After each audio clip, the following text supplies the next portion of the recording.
अस्सलाम वालेकुम पाकिस्तान, आप देख रहे हैं स्पोर्ट्स बज़। मैं हूं हसन लियाकत। आज पाकिस्तान और ऑस्ट्रेलिया के माबेन सिडनी में जारी तीसरे टेस्ट मैच में पाकिस्तान का गलबा रहा। आज पाकिस्तान के बॉलर्स ने शानदार बॉलिंग का मुजाहरा किया और आमिर जमाल, आगा सलमान एक एक विकेट लेने में कामयाब हुए। ऑस्ट्रेलियन बैटर्स आज काफ़ी ज़्यादा मोहतात नजर आए। कोई भी ऑस्ट्रेलियन बैटर पाकिस्तान की बॉलिंग के खिलाफ खुलकर ना खेल सका।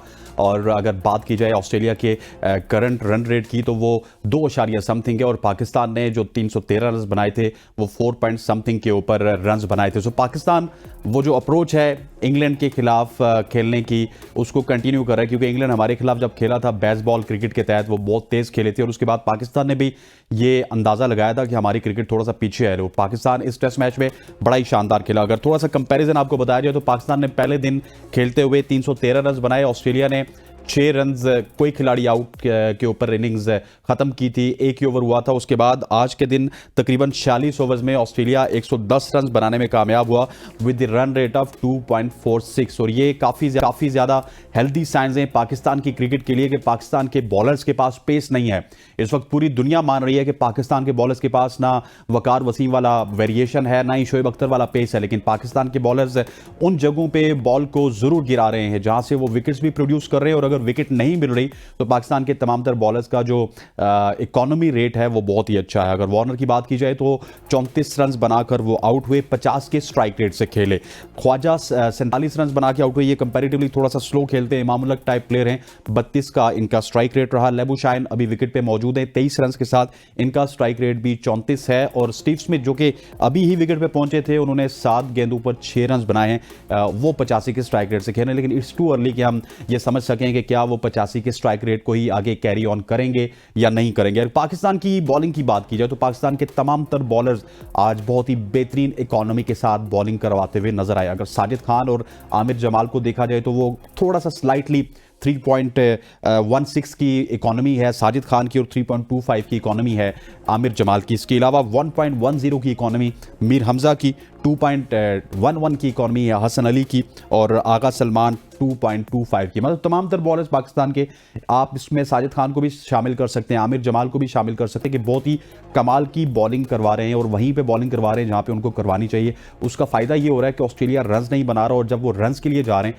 तो वो विकेट्स गंवा रहे हैं। और पाकिस्तान के बॉलर्स की तारीफ बनती है, मीर हमजा की तारीफ बनती है, आमिर जमाल की तारीफ बनती है और Hasan Ali is leading from the front, क्योंकि हसन अली के ऊपर बहुत ज़्यादा तनकीद भी होती है। लेकिन मैंने पिछले टेस्ट मैच में भी देखा था उनको विकेट्स नहीं मिले थे, लेकिन हसन अली ऐसे बॉलर थे जो कि प्रेशर क्रिएट करते थे और दूसरे एंड पे विकेट्स शाहीन शाह अफरीदी को और आमिर जमाल को मिलती थी। और यहाँ पे भी हसन अली ने बड़ी शानदार बॉलिंग की, मीर हमजा ने बड़ी शानदार बॉलिंग की, आमिर जमाल ने बड़ी शानदार बॉलिंग की और स्पिन डिपार्टमेंट भी पाकिस्तान का कंपैरेटिवली स्ट्रॉन्ग नजर आ रहा है। लेकिन गलती कहाँ पे हुई?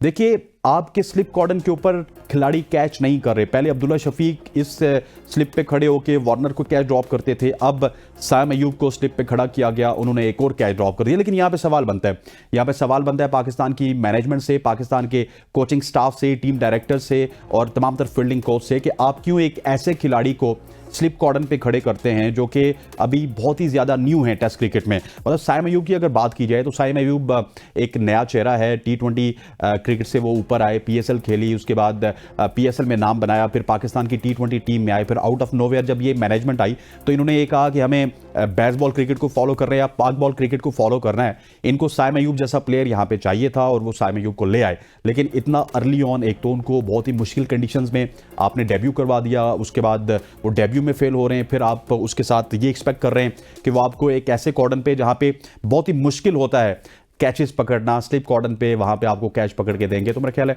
आपके पास बाबर आजम भी मौजूद थे और भी सीनियर प्रोज मौजूद थे, आप उनको स्लिप कॉर्डन पे खड़ा कर सकते हैं ताकि ये जो गलतियाँ हैं ये ना हो। इसका कसूरवार मैं टीम मैनेजमेंट को समझता हूँ, साइम अयूब को नहीं समझता। अपार्ट फ्रॉम डेड कैच, आज का दिन पाकिस्तान के नाम रहा और पाकिस्तान अगर यहाँ से कैपिटलाइज करेगा, किसी तरह ऑस्ट्रेलिया को रिस्ट्रिक्ट करे 313 से पहले तो पाकिस्तान के पास एक सुनहरी मौका है कि ऑस्ट्रेलिया में 28 साल बाद शान मसूद की क़यादत में हम सिडनी टेस्ट मैच जीत सकते हैं और यकीनी तौर पर इसका सेहरा जहां पे तमाम तर मैनेजमेंट को जाएगा वहां पे शान मसूद को भी जाएगा। जिस अप्रोच से वो टीम को लेके जाते हैं, जो अप्रोच उन्होंने टेस्ट क्रिकेट में अपनाई है, वो अभी तक हमें काम करती हुई नजर आई है। पहला टेस्ट मैच हमने कंपैरेटिवली बहुत ज़्यादा गलतियां की पहले दिन में, जो कि हम 4 दिन में या अगले 3 दिन में कवर नहीं कर सके। लेकिन दूसरा टेस्ट मैच ऐसा लग रहा था कि कभी पाकिस्तान की गिरफ्त में था, कभी ऑस्ट्रेलिया की गिरफ्त में था, और ये वाला टेस्ट मैच पहले दिन से ही पाकिस्तान की गिरफ्त में नजर आ रहा है। Brilliant batting from Aamir Jamal जिसने पाकिस्तान को इस पोजीशन पर पहुंचाया।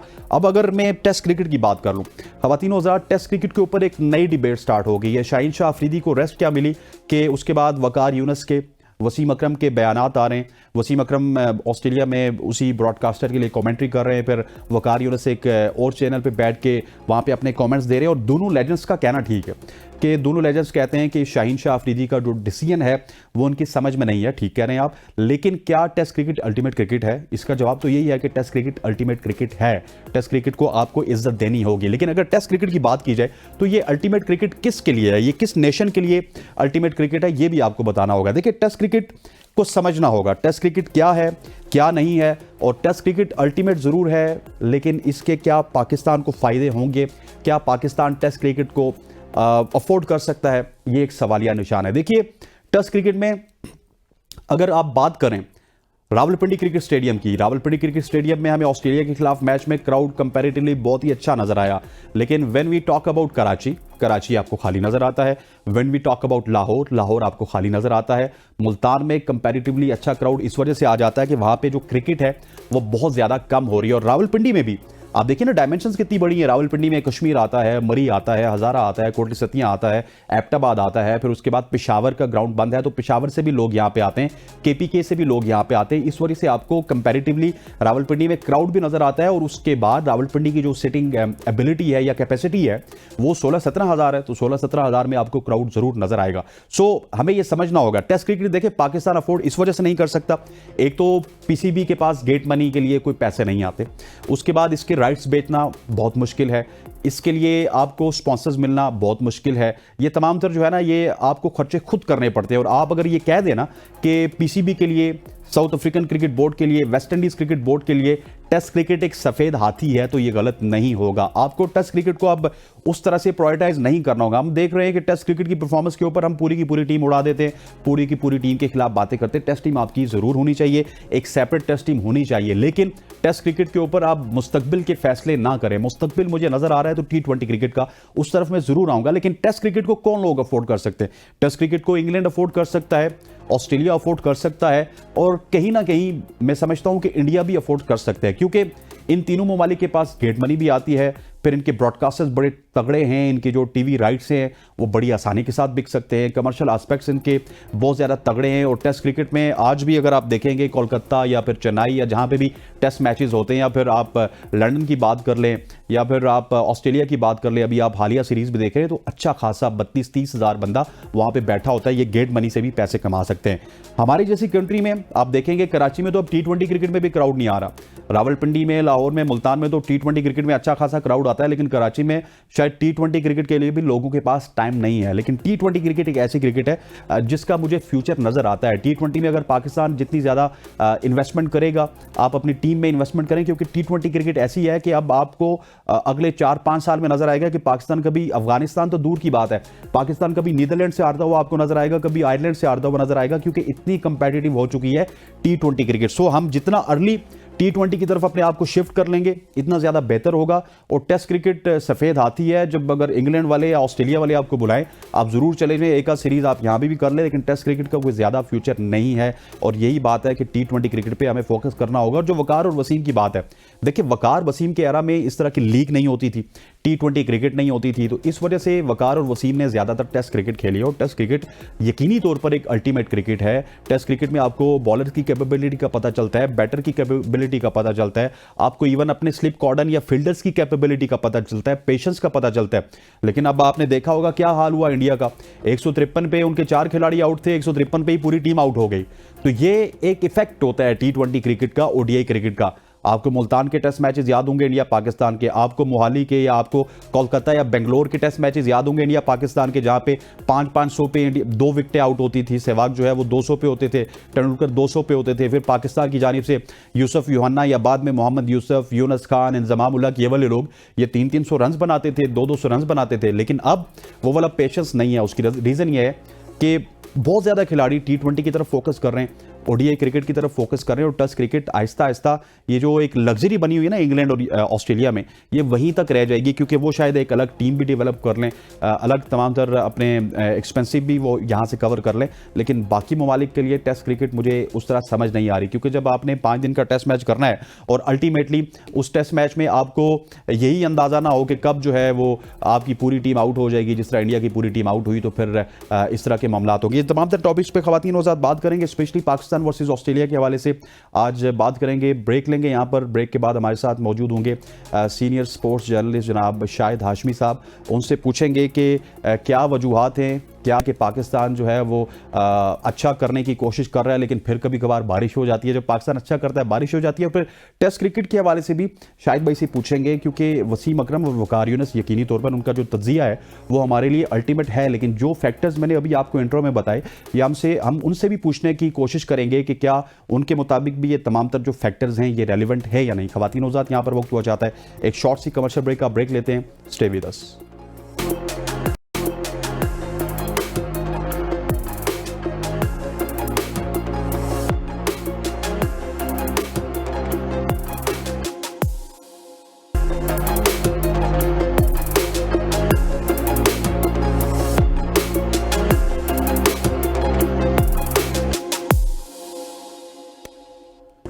Welcome back to show. ख़वातीन वज़ात, हम अब बात करेंगे पाकिस्तान बामुकाबला ऑस्ट्रेलिया तीसरे टेस्ट मैच के हवाले से, जो कि सिडनी में जारी है। और आज का जो खेल है वो बारिश की नज़र हो गया, लेकिन कंपैरेटिवली पाकिस्तान के बॉलर्स ने बेहतर क्रिकेट खेली है। इस तमाम तर पे बात करने के लिए हमारे साथ मौजूद है सीनियर सहाफ़ी, सीनियर स्पोर्ट्स जर्नलिस्ट, तकरीबन 3 दहाइयों का इनका एक्सपीरियंस है, जनाब शाहिद हाशमी साहब। शाहिद भाई, आपको खुश आमदीद कहते हैं। सर, बताइएगा आज के मैच को, आज के दिन को आप किस तरह देखते हैं? आज पाकिस्तान का काफ़ी ज़्यादा तगड़ा दिन रहा, लेकिन अनफॉर्चुनेट है कि बारिश हो गई। बिल्कुल ऐसा ही है। पाकिस्तान ने बिल्डअप जो किया था कायम मेलबर्न की दूसरी इनिंग्स में, और फिर मेलबर्न टेस्ट में अच्छी कारकर्दगी थी, करीब आकर हार गया पाकिस्तान, लेकिन सिडनी में उसी को रिपीट किया, बल्कि बेहतर किया है। जब 2 विकेटें गिरी, वार्नर और फिर उसके बाद उस्मान ख्वाजा, तो थोड़ी सी बैड लाइट हुई थी उस वक्त। मेरे हिसाब से शान को जो अंपायर्स ने ऑफर किया उसे, अगर आप दोनों एंड से स्पिनर लगा दें तो हम खेल जारी रखेंगे, ले लेना चाहिए था वो ऑप्शन, इसलिए कि ऑस्ट्रेलिया थोड़ा बैकफुट पे था। उस्मान ख्वाजा आउट हुए थे, स्मिथ और लबूशेन अभी टिकने भी नहीं पाए थे, उनके कदम जमने भी नहीं पाए थे। तो दोनों एंड से स्पिन अटैक करते, एक तरफ से साजिद खान, एक तरफ से आगा सलमान, और अगर कोशिश करते कि कोई और पार्ट टाइम बॉलर लगा देते तो बुरा नहीं था, लेकिन उन्होंने ऑप्शन लिया वापस जाने का। उसके बाद फिर बारिश आ गई। तो ओवरऑल दिन तो पाकिस्तान का अच्छा है, लेकिन ऑस्ट्रेलिया को आगे नहीं बढ़ने देना। अगर 313 से वो थोड़े रन भी आगे बढ़ गया तो पाकिस्तान को फिर मुश्किल होगी। अच्छा शाहिद भाई, हमने देखा है कि अगर पाकिस्तान की बात की जाए तो पाकिस्तान खेला है रन रेट से 4.06 के, ऑस्ट्रेलिया 2.46 के रन रेट से खेला, और ऑस्ट्रेलिया बहुत ज्यादा बैकफुट पे नजर आ रहा था। इससे यह साबित होता है कि टेस्ट क्रिकेट में पेस होना जरूरी नहीं है, आपको लाइन लेंथ पे कंट्रोल करना पड़ेगा। आप अगर लाइन लेंथ पे बॉलिंग करेंगे तो फिर अपोजिशन तंग होगी। ऐसा ही है, बहुत से ऐसे बॉलर्स हैं, अगर आप ऑस्ट्रेलिया में ही देख लें तो एक बड़ा नाम जो आप सामने आता है वो ग्लेन मैग्रा का आता है। ग्लेन मैग्रा की 563 विकेटें थी, उनकी कोई ऐसी खास स्पीड नहीं थी, उनकी हाइट अच्छी थी, वो लाइन और लेंथ पर एक ही जगह पे गेंद करके परेशान कर देते थे, और फिर स्विंग और सीम का इस्तेमाल करते थे। तो वो बहुत ही ग्रेट बॉलर थे, उनकी स्पीड। दूसरा में आता है टेरी ऑल्डरमैन ने भी इंग्लैंड में, ऑस्ट्रेलिया में बड़ी विकेटें ली। तो मिचेल स्टार्क ने भी माना कि पेस सारी सब चीज नहीं होती, वो लाइन और लेंथ पर भी डिपेंड करना पड़ता है। और ऑस्ट्रेलिया में अगर आप अच्छी पेस के साथ बॉलिंग करेंगे लेकिन लाइन और लेंथ पे बॉलिंग नहीं करेंगे तो आपकी पिटाई होगी। ऑस्ट्रेलिया जरा मुश्किल जगह है बॉलर्स के लिए, और इसी तरह बैटर्स के लिए जो बाहर से आके खेलते हैं। तो लाइन और लेंथ बड़ी की चीज है, और हमने देखा खुर्रम शहजाद ने इस सीरीज में अच्छी बॉलिंग की, पहला टेस्ट खेल के वो अनफिट हो गए। आमिर जमाल आउटस्टैंडिंग परफॉर्मेंस है बॉलिंग में भी, कल उन्होंने बैटिंग भी बड़ी जबरदस्त की। तो डिसिप्लिन चाहिए ऑस्ट्रेलिया में खेलने के लिए। अच्छा शाहिद भाई, आपने कहा कि बैटिंग के लिए साजगार नहीं होता और ये पूरी दुनिया को पता है, लेकिन क्या आप समझते हैं कि इस तरह की कंडीशंस में साइम अयूब जैसे टैलेंट को हमने वहाँ पे डेब्यू करवा दिया और पहले मैच में ही वो 0 पे आउट हो गए, मतलब मुश्किल कंडीशंस में हम इतने बेहतरीन टैलेंट को वहाँ पे जाके डेब्यू करवा रहे हैं, ये फैसला आपको समझ आया? वैसे तो मुझे साइम अयूब के सिलेक्शन पर ही थोड़ा सा क्वेश्चन मार्क था, इसलिए कि साइम अयूब ठीक है 2 सीजन से परफॉर्मेंस कर रहे हैं, लेकिन पिछले 2 सीजन में हुरैरा की परफॉर्मेंस बहुत जबरदस्त थी। साहबजादा फरहान को अगर आप देखें 3-4 सीजन से मुसलसल परफॉर्म कर रहे हैं। पहला राइट तो बनता था मोहम्मद हुरैरा का, जो श्रीलंका गए बगैर खेले टेस्ट टीम से बाहर हो गए। अगर तो आपको कंटिन्यूटी रखनी थी तो हुरैरा को चांस देना चाहिए था। साइम अयूब एक वाइट बॉल का बहुत ही अच्छा प्लेयर है, वनडे हो, टेस्ट हो, वनडे हो या T20 हो, बहुत ही अच्छा प्लेयर है वो। तो उसको अभी T20 पे रखते हैं, लेकिन ठीक है आपने टेस्ट में चांस दिया है। अच्छा प्लेयर हसनैन वही होता है जो मुश्किल जगह में जाए और खेल कर दिखाए, अपने टैलेंट को, अपने स्किल को मनवाए। बड़ी अच्छी गेंद उनको पड़ी थी, पूरी तरह वो गेंद के ऊपर नहीं गए। अगर वो और थोड़ा सा एक कदम आगे बढ़कर खेलते तो शायद उस गेंद के ऊपर काबू पा लेते।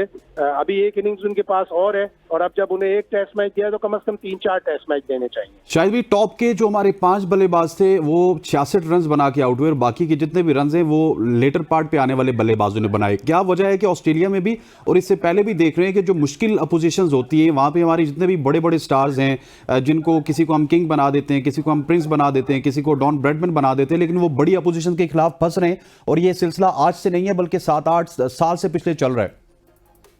हमारा सिस्टम ही ऐसा है कि थोड़ी सी परफॉर्मेंस पे हम आसमान पे चढ़ा देते हैं प्लेयर को, जरा सी परफॉर्मेंस खराब होती है तो उसको बिल्कुल नीचे ले जाते हैं। तो ऐसा होना नहीं चाहिए, लेकिन ये हमारे सिस्टम की, हमारे मीडिया की, हमारे फैंस की, सबकी एक ही अप्रोच है कि 2-4 मैच में अच्छी परफॉर्मेंस होती है। अब जैसे आमिर जमाल इतनी आउटस्टैंडिंग परफॉर्मेंस है, उनको खुद भी अपने कदम जमीन पर रखने होंगे, उनको खुद भी मैच्योरिटी मजीद लेनी होगी, और उनको हम T20 क्रिकेट में अब हमने डाला है। अब हम उन्हें अगर रेड बॉल के लिए ही डेवलप करें तो ज्यादा अच्छा होगा, और अगर वो तीनों फॉर्मेट में खेलने के अहल हैं जिस तरह बहुत से इंटरनेशनली प्लेयर्स होते हैं तो फिर ठीक है। लेकिन आमिर जमाल की ये सीरीज बहुत ही अच्छी गई है। उनको एकदम से बेन स्टोक्स ना बना दे, उनको एकदम से हार्दिक पांड्या ना बना दे, उनको उनके कदम जमने दें, अच्छी क्रिकेट खेलने दें। अच्छा डिटरमिन्ड प्लेयर लगा मुझे वो। अच्छा शायद भी अगर टेस्ट क्रिकेट की बात की जाए, test cricket is ultimate cricket, ये हम देखने को मिल रहा है, सुनने को मिल रहा है वसीम अकरम की जानिब से और वकार यूनुस की जानिब से, लेकिन क्या आप समझते हैं कि पाकिस्तान जैसे जो बोर्ड हैं ये टेस्ट क्रिकेट को अफोर्ड कर सकते हैं? क्योंकि एक बहुत बड़ा मुअम्मा बनाया जा रहा है कि शाहीन शाह अफरीदी ने रेस्ट क्यों लिया, क्या उन्होंने खुद लिया, क्या किसी ने उनको मजबूर किया या मैनेजमेंट ने मजबूर किया? हालांकि देखा जाए तो पाकिस्तान जैसे बोर्ड्स को तो T20 क्रिकेट या शॉर्टर फॉर्मेट ज्यादा सूटेबल है, क्राउड भी आता है, कमर्शियल एस्पेक्ट्स भी होते हैं, पैसा भी आता है। अब ये सारी क्रिकेट उसी तरफ जा रही है। आपको टेस्ट के अलग बॉलर्स, अलग बैट्समैन रखने पड़ेंगे, कम से कम 10-12 आपको फास्ट बॉलर ऐसे रखने पड़ेंगे जिनको आप सिर्फ टेस्ट क्रिकेट खिलाएं, उनको अच्छे पैसे दें। और ये बातें अब चल रही हैं जब से साउथ अफ्रीका ने, जब से वेस्ट इंडीज ने अपनी ऐसी सेकंड 11 चूज की है। वेस्ट इंडीज ऑस्ट्रेलिया में आ रहा है, 7 उनके अनकैप प्लेयर हैं। साउथ अफ्रीका न्यूजीलैंड जा रहा है, उनके 7 अनकैप प्लेयर हैं। ये अब इंटरनेशनली यही होगा कि लोग T20 की तरफ जाएंगे और टेस्ट मैच खेलने से भागेंगे। या तो आईसीसी और दूसरे बोर्ड मिलकर टेस्ट की इतनी फीस करवा दें कि लोग टेस्ट क्रिकेट खेलने को तरजीह दें, लेकिन पाकिस्तान जैसे बोर्ड, श्रीलंका जैसे बोर्ड, बांग्लादेश क्रिकेट जैसे बोर्ड, इनको कोशिश करनी पड़ेगी कि टेस्ट मैचों के लिए अलग खिलाड़ी सेलेक्ट करें और वाइट बॉल के लिए अलग खिलाड़ी। लेकिन इसके लिए तो शायद भाई बोर्ड में स्टेबिलिटी भी होना जरूरी है। हमें तो ये नहीं पता होता कि सुबह हमारा चेयरमैन कौन है, शाम को कौन होगा। बिल्कुल ऐसी ही बात है, तसलसल चाहिए, कंटिन्यूटी चाहिए बोर्ड में। लेकिन अफसोस ये है कि हमारे यहाँ पाकिस्तान में इस तरह नहीं होता। अल्लाह करे कोई एक मुंतखब हुकूमत आए, कोई भी आए, और वो फिर उस 5 साल के लिए क्रिकेट बोर्ड में भी 3 साल का टेन्योर अगर है तो उसको बढ़ाकर 5 साल कर दें। फिर उनकी अकाउंटेबिलिटी भी करें, उनका एहतसाब भी करें कि आपने इन 3 साल में या 5 साल में क्या किया, कितनी क्रिकेट को आगे लेके गए, कितने पैसे सही इस्तेमाल किए। तो ये सिस्टम बनाना पड़ेगा, और अफसोस ये कि पाकिस्तान में ये सिस्टम बन नहीं पा रहा। शायद भी आखिर में मैं एक टॉपिक पे बात करना चाहूँगा। जब भी कोई कोच बाहर से आता है या टीम डायरेक्टर बाहर से आता है तो हम बिल्कुल ख्वाब खरगोश में सो जाते हैं, लेकिन जब कोई अपना टीम डायरेक्टर आता है, अपना कोच आता है, तो फिर आवाज़ें बहुत जल्द बुलंद होना स्टार्ट हो जाती हैं। ये सबको पता था कि शान मसूद का ये टेस्ट है, हफीज़ का ये टेस्ट है कि ऑस्ट्रेलिया में जाके वो कैसा परफॉर्म करेंगे। अभी तक वो टीम को लड़ाने में कामयाब हुए, लेकिन हम देख रहे हैं कि बाज़ हलकों की जानिब से, बाज़ तबके की जानिब से अभी से ही तनकीद स्टार्ट हो गई है। इसकी क्या वजह है? थोड़ा टाइम देना पड़ेगा। बिल्कुल आपने दुरुस्त कहा कि आवाज़ें उठना शुरू हो गई। इन लोगों को भी अपने तर्ज अमल से, अब जिस तरह हफीज़ के बारे में बातें आ रही हैं कि उन्होंने अब्दुल्ला शफीक के ऊपर शाउट किया, उन्हें नवाब साहब कहा, उनको थोड़ा डांटा डपटा, ये नहीं करना चाहिए। अपने कदम ज़मीन पे रखें। आपको टीम डायरेक्टर बनाया है तो आप अपने लड़कों से, अपने साथियों से जिनके साथ आप क्रिकेट भी खेल चुके हैं, उनके साथ मोहब्बत से, शफकत से पेश आएं। अगर तो ये हुआ है तो ज़रूर हफीज़ को इसका जवाब देना चाहिए। उन्होंने यकीनन टीम में बेहतरी लाए हैं, टीम की अप्रोच में बेहतरी लाए हैं। शान मसूद जिस तरह बैटिंग कर रहे हैं, जिस तरह आपने तस्करा किया 4.05 के रन रेट से पाकिस्तान ने टेस्ट मैच खेला, मुझे तो नहीं याद कभी भी 4+ से पाकिस्तान ने टेस्ट मैच में खेला हो। श्रीलंका में ये तब्दीली आना शुरू हुई थी, जहां पाकिस्तान ने एक दिन में 385 रन बनाए थे एक दिन के खेल में। तो उसको बेहतरी की तरफ लेके जाना चाहिए, लेकिन अपने तर्ज अमल को भी कंट्रोल में रखें। अगर तर्ज अमल को कंट्रोल में नहीं रखा और शिकस्त पे शिकस्त हुई तो फिर आवाजें मजीद तेज हो जाएंगी। शायद भी हम आपको बड़े लंबे अरसे से देख रहे हैं और जब भी आप कोई खबर देते हैं तो उसमें बड़ी सच्चाई भी होती है, बड़ी सदाकत भी होती है, लेकिन हमने देखा है कि आजकल ऐसी खबरें भी बाहर आ रही हैं, जिस तरह आपने एक जिक्र किया नवाब साहब का, लेकिन वो बाद में हम देखते हैं कि अचानक से वो खबरें गायब भी हो जाती हैं, बिल्कुल किस्सा पारीना बन जाती हैं। शायद वो खबर भी इस वजह से ब्रेक की जाती है कि एक शायद किसी एक शख्स को टारगेट करने की कोशिश की जाती है। मुझे यकीनन, लेकिन मैंने चेक किया था तो इस तरह की बात समझ में आई, सुनने में आई थी और वाकई इसकी तस्दीक भी हुई। ऐसा नहीं करना चाहिए और खबरों के मामले में भी बड़ी एहतियात से देखभाल करके करना चाहिए। जिस रिपोर्टर ने खबर दी उसकी ज्यादातर खबरें दुरुस्त साबित तो हुई हैं, तो इसलिए मैं समझता हूं कि, और मैंने चेक भी किया तो मुझे इसी तरह की बातें नजर आई। फिर बीच में कैनबरा में भी उन्होंने ये कहा कि खिलाड़ी सोए हुए पाए गए तो मैं $500 जुर्माना कर दूंगा।